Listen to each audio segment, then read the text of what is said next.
Okay, excuse the overspray, but this is the park brake mechanism.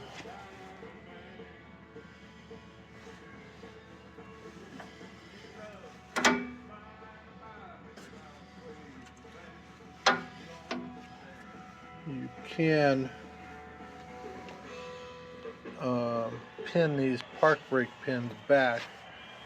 It's difficult to see. You can't see it on this one, but there's a hole in this pin that if you pull that back, that you can put a bolt in to hold that pin back. You have to push it from the outside.